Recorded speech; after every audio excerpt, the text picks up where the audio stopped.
I just finished The Evil Within for the first time, and here are my thoughts. The story. The story is what hooked me immediately and what kept me going. We started with a mystery that I really wanted to unravel, which we did for the most part. It was very dark, creative, and the storytelling was well done. Additionally, we got gore and well-executed jump scares. Soundtrack. Clair de Lune is such an amazing piece. I will always think of this game now when I hear it.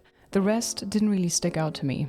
Visuals. Graphics are pretty good, I think, for its time. Like every game from this era though, it's very bloomy and has this distinctive yellow tint. Also, you have the choice between big black bars taking over half of your screen or having an awfully zoomed in camera. You can't really seem to win here.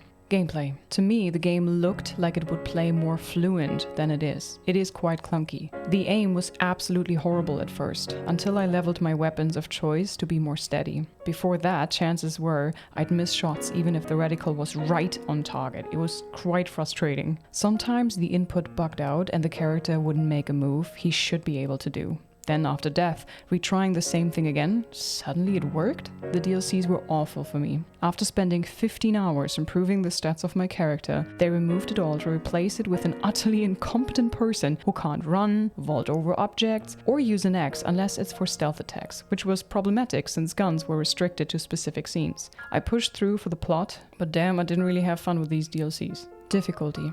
Halfway through the main game, I switched from survival to casual to enjoy it more. Enemies were still strong, but I had a few more items to endure the clunkiness as to not die to bugs and headshots not counting, and then having no means to defend myself any longer. I played the DLCs in survival again. Survival or higher is okay if you have patience and are fine with the controls. I was not.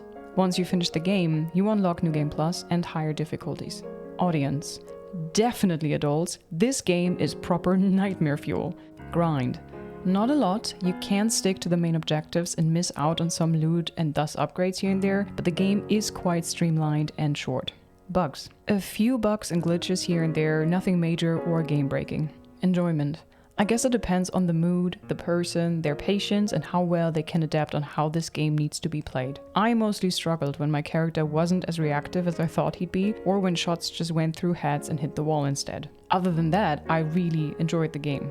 Replayability. From what I can tell, the game only has one ending. One could try to focus on other weapon types to spice it up, or try out the higher difficulties to unlock after completing it once. In all fairness to the game, I have to say that I was relying too much on what people told me about The Evil Within. Based on that, I was expecting Resident Evil-esque gameplay, which usually doesn't feature stealth. So I approached this game with the wrong expectations. I was able to get what I wanted by playing casual. After that, I really loved it.